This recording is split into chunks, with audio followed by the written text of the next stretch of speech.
Hi, colleagues. I'm Scott Imig, along with my colleague, John Fischetti, and welcome to episode 8 of We Will Get Through This, Transformative Leadership for Disruptive Times. Um, for those of you who are new to this podcast, the purpose of it is it's a series that we've created to share and reflect and create opportunities for dialogue among school leaders around the world in these very, very unusual times. My name is Scott Imig. I'm from the University of Newcastle, and John Fischetti, who's joining me, is also an academic here at the University of Newcastle, and we are very pleased that you've taken the time to join us. Yes, Scott, thanks. This is a real exciting opportunity for us to have conversations with you about the direction of your school. In many ways, this uncharted waters that we're in put us all in this uncertain and worrisome, almost panic mode for some of our staff. But what if we turn it the other way and said, we've been given a gift of a new way to think about how we will exist in this reality, but also what we'll do when we come back to whatever new normal is going to be, Scott. And I know we don't know exactly what that is.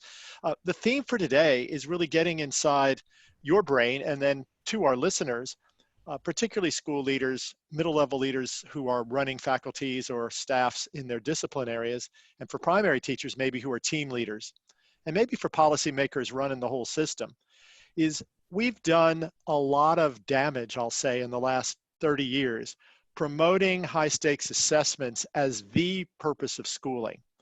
And the results of those assessments have been used to basically drive more assessments. What we'd like to propose is, what if we thought about a different lens to think about what goes on day to day in classrooms and use a more coaching philosophy? Because we know if great teaching and learning happens, the assessments will be fine. And if great teaching and learning happens, kids will be inspired and they'll have great lives. So could we use this time to regenerate that opportunity? And you're one of the world's experts on taking the theories that have come out of a variety of different disciplines and come into this notion of cognitive coaching. And would you mind sharing with us during this session some of the background on coaching, your philosophy of how it connects to teaching and learning, and then we'll finish with maybe a chance to use this chance to do a different kind of coaching, even as most teaching in the world now is in school from home or school at home. So start us off with, if you had to put coaching in a nutshell, Scott, how do you describe it to a staff when you're just making your initial presentation to them? Sure. Well, and perhaps I'll even step back just a step back further from there and tell you. So I spent years as an elementary school and a middle school teacher, and I work now a great deal with teachers and principals around the world. And one of the things that we're all guilty of, and we've all experienced, is the latest and greatest, the new program, the new policy, the new reading approach, the positive behavior management, the new discipline system, whatever it is. It's always dropped on the staff. And we've all lived this, where you get the one-shot PD and you're expected to then run with it. And invariably, the wheels always fall off from most systems, most new approaches. And the reason is because we do it in a vacuum. We don't actually build the support systems around new programs and new policies to really give them sticking effect. And about 10 or 12 years ago, I was introduced to I've always had an interest in coaching and supervision, but I was introduced to a policy, or a program about a dozen years ago called cognitive coaching. And it's an approach that comes out of two academics in the US, Robert Garmston and Arthur Costa. And I was instantly attracted to this approach because of the fact that there was this realization that if you could build a whole culture around reflective practice, build a culture around conversations about what we're doing and why we're doing it, that you could actually get these programs to stick and have effect and make a difference for your students. And as I dug into the literature, I began to realize that so much of coaching really has its roots in Dewey, Dewey's visions from the 1920s. Dewey was so clear about this notion that, it's not experience that really guides us and that we learn from it. It's reflecting on those experiences. So boiling coaching down into a nutshell, it's really about helping those people with whom you're working to reflect on what they're doing, why they're doing it, and reflect on how they can perhaps be doing it better. Yeah, that's a great summary. I think many schools have in place formal supervisory and evaluation systems that often blend together. So a principal makes a visit and they're providing feedback, but in the same time, they're ticking a box that says that person keeps their job. That notion of supervision and evaluation to get blended, where does coaching fit into that? Or is this just a different type of the same kind of approach? Well, the reality is a lot of principals and deputy principals have to wear multiple hats. They have to wear the hat of the evaluator or the supervisor because that's just the nature of the structure of schooling. But it's possible to take that hat off and put on the coaching hat as well. And the coaching hat is right off the bat, you remove the hierarchy. I mean, that's one of the very first and one of the hardest things to do is when you walk into a colleague's room, whether it's virtually or face to face, when you walk in as a coach, there isn't a hierarchy anymore. I'm not here to evaluate you and I'm not here to supervise you. What I'm here to do is to work with you. We've had a conversation in theory before my visit, and in that conversation, you've expressed to me, hey, here's something that I really want to know.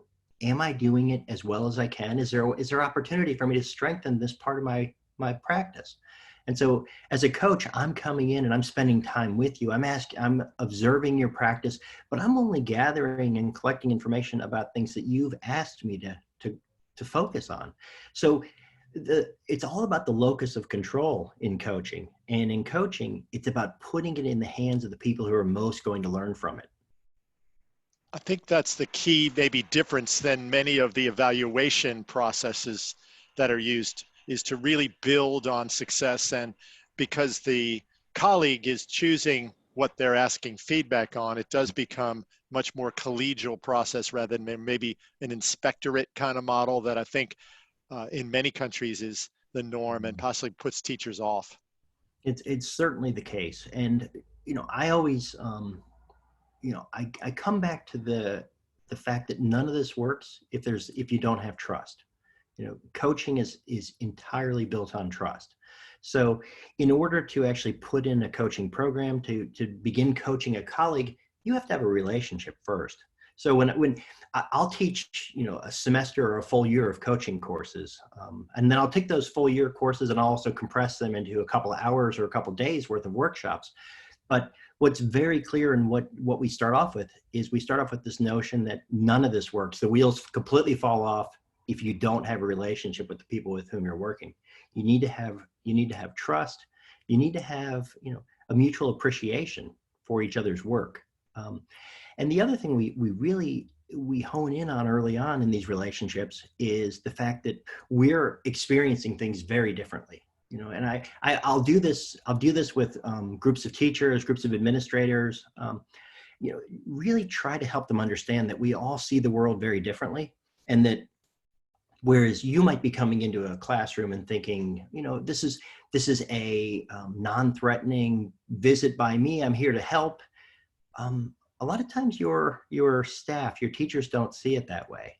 And the feedback, when you convey something to a colleague, a lot of times your colleagues are having an incredibly different experience than you're having as you're conveying what you're seeing.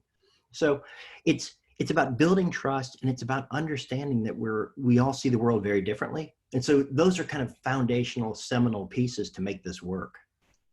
So if I were a principal or deputy or running an organization right now and interested in this, where would I start, Scott? What would I do to sort of, first of all, get my mind around this approach and the actions I need to take to embed this philosophy? Because there's a lot of frameworks out there that are assessing teaching and learning. There's a lot of evaluation systems, but where would I start to take on this coaching mindset and try to make it so?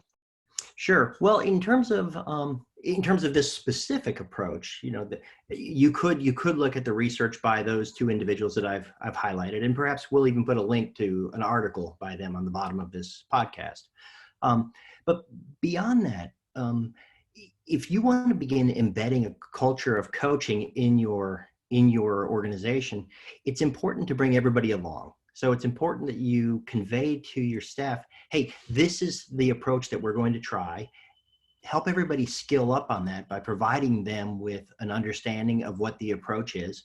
And then in terms of actually beginning the implementation of it, you got to start at the beginning. And the beginning is, we need to have a collective conversation where we understand why we're doing what we're doing. We need to work on developing positive relationships. You and I have done some work with schools before, where we've gone in and we've done work around coaching. And one of the things that we'll challenge our administrators and our staff members to do early on is just stop by your teachers' classrooms in the morning, check in. How are things going? It's the after school check-in. How are things? How was your day? Anything I could do for you today?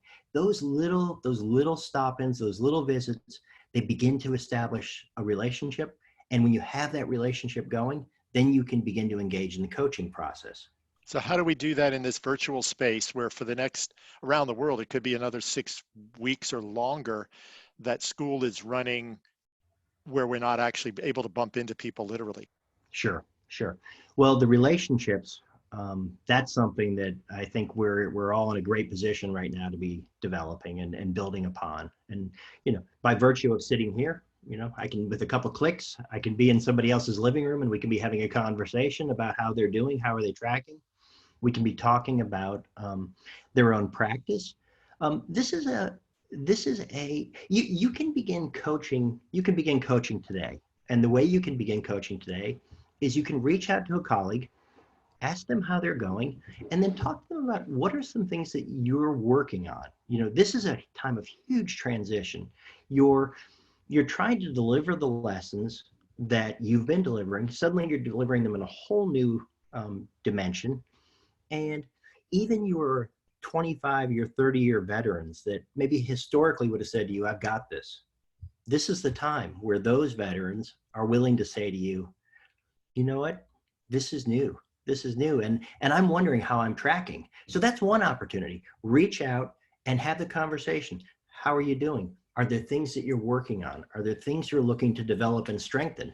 Are there ways I could help you? Those initial questions are enormous.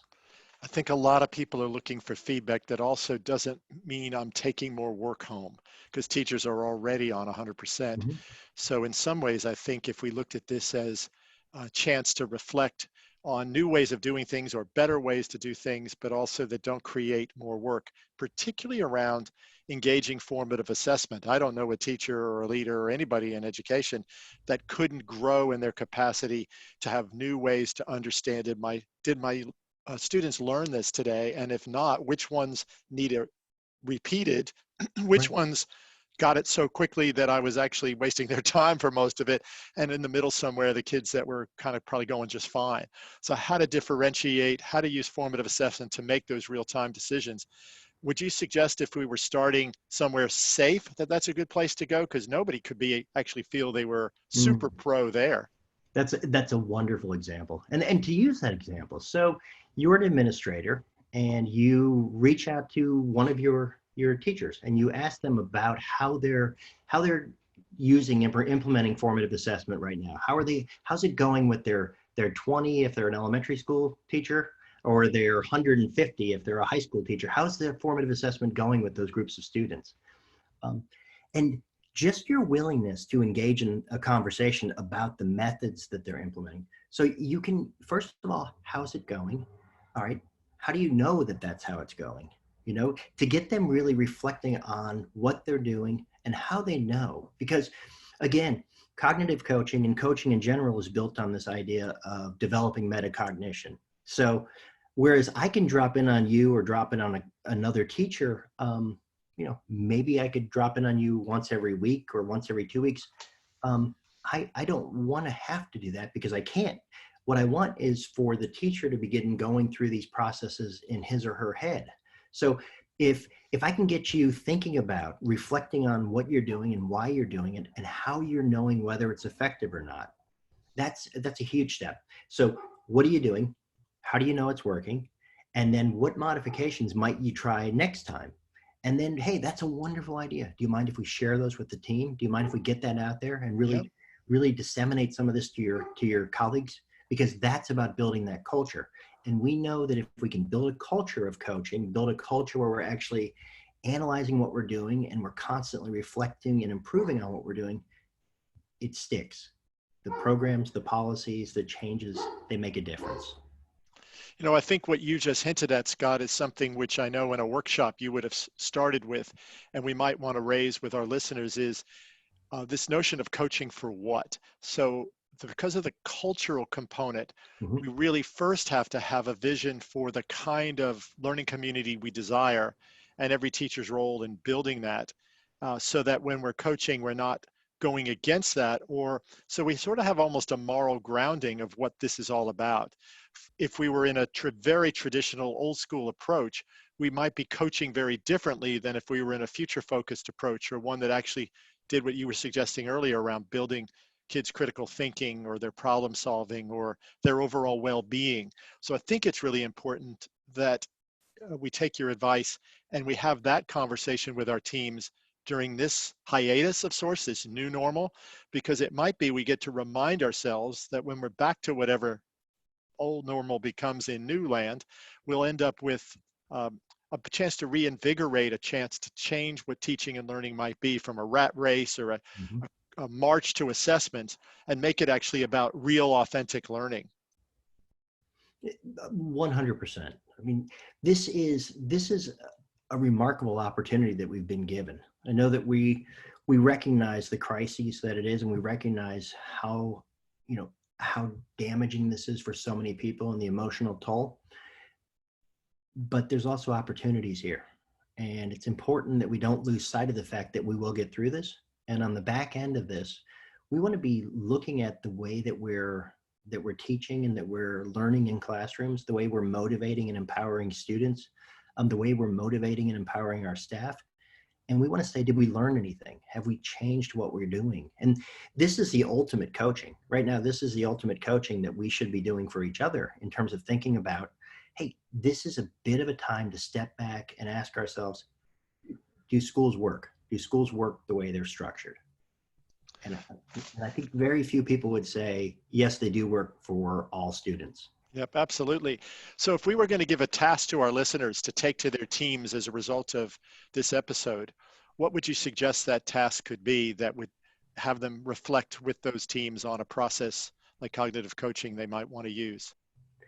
I think one of the tasks that I might suggest is that our listeners reach out to perhaps their leadership team, and they begin to engage in a conversation with the leadership team about the fact that we have this opportunity. We have this opportunity ahead of us to really be thinking about why we're doing what we're doing.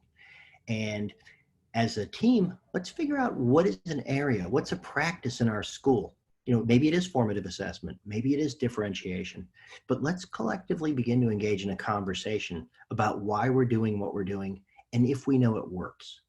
Because if we can engage in that conversation, and it's not a judgment, that's the big thing, and nobody's leading this. We don't have let's try to get rid of the hierarchy that's baked into everything we do, and let's recognize that right now we're all colleagues and we're working together on improving what's over here.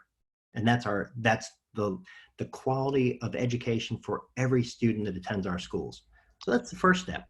Yep, and I was thinking of a second challenge could be for the students who may not have access on a regular basis to online tools, even like the internet itself, or can't go synchronous because their mom's working at home on the only laptop that they have and they're doing the work afterwards, or a child who has a special need which requires lots of extra assistance the school frankly can't provide right now to them that they would, um, that we might want to start there with each other helping our staff find ways to try to do it anyway. That let's say no one has figured out how to do that perfectly, but here's what I did for my class. Here's how I posted this. Here's the assignment I gave. How I contextualize it. Here's the extra resource I provided.